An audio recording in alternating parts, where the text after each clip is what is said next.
town of Victoria Park, when the call to arms was made a major recruiting centre for Western Australia, where young people came, volunteered or enrolled for service in the Australian Imperial Force. You need to have a history that's important to people and something that they can come and look at and remember. We wouldn't be where we are today in Australia if we didn't have the history of these people. Her grandpa was enlisted in the war in 1916. Trained at Black Boy Hill. Black Boy Hill, in Greenmount. Black Boy Hill in Greenmount, and then was sent to England for further training.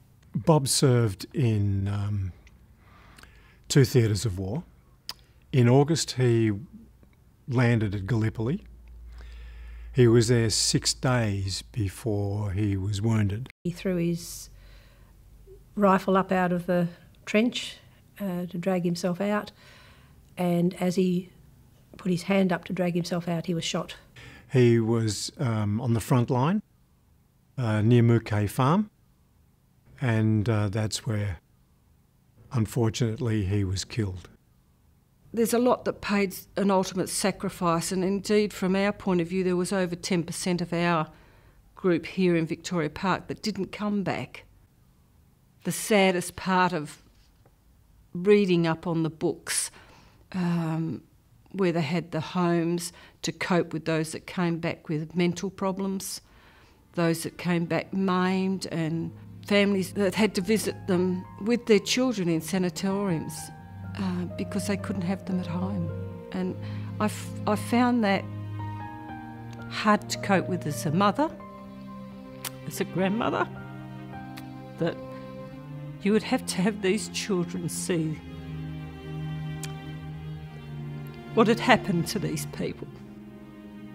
The committee of the Victoria Park sub-branch have approved the erection of a memorial wall whereby we can list the names of all those people that went away, and for time immemorial and perpetuity they will be recognised as residents of the town of Victoria Park for future generations to come and pay homage to.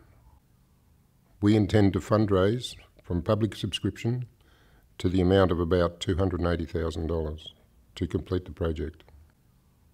The completion date at this point in time has been set as the end of January 2015.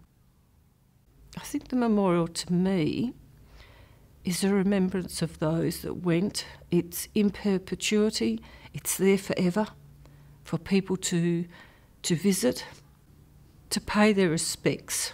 I think it's important that wherever they are in the world, wherever their descendants, wherever their families may be, they will have the opportunity of knowing that their family are remembered by the Australian people.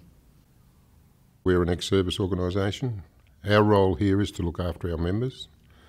We can do that by honouring and remembering the heroes that have gone before us, and we can keep them in our mind forever, and also for the descendants of those people that volunteered for service at that point in time. We appreciate these people that gave their lives to ensure that we have the freedom of a democratic world. I just think that we owe them that honour. I just think it's important we don't forget them.